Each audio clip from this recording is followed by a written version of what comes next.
নমস্কার প্রিয় ভক্তবৃন্দ, আপনাদের সবাইকে সাদর আমন্ত্রণ কৃষ্ণ অনুভব চ্যানেলে। আজ আমরা জানব এক অত্যন্ত পবিত্র ও পুণ্যদায়ক ব্রত সম্পর্কে, শর্তিলা একাদশী।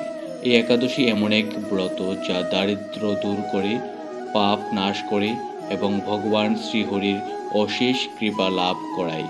এই ভিডিওটি শেষ পর্যন্ত শুনুন, কারণ শাস্ত্র অনুযায়ী শুধু এই মাহাত্ম্য শ্রবণ করলেও পুণ্য লাভ হয়।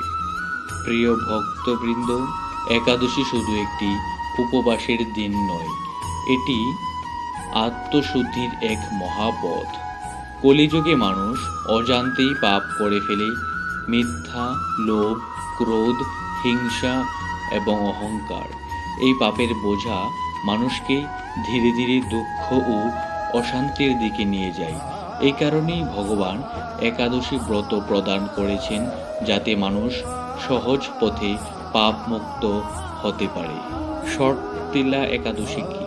মাঘ মাসের কৃষ্ণপক্ষে যে একাদশী পালিত হয় তাই হলো শর্তিলা একাদশী।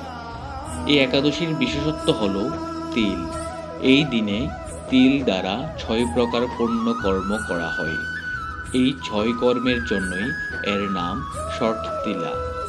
শাস্ত্রে বলা হয়েছে এই একাদশী দারিদ্র্য নাশকারী এবং বিশেষভাবে পাপ ক্ষয়কারী।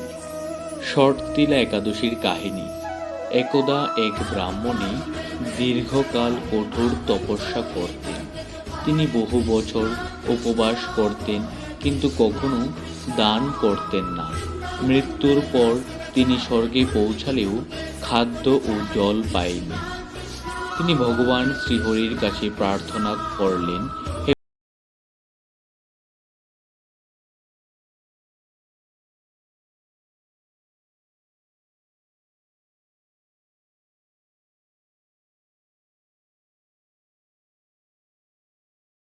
শর্তিলা একাদশী ব্রতের কথা বললেন। পরবর্তী জন্মে তিনি এই ব্রত পালন করলেন, তিল দান, তিল স্নান, তিল ভোজন সহ। ফলে তিনি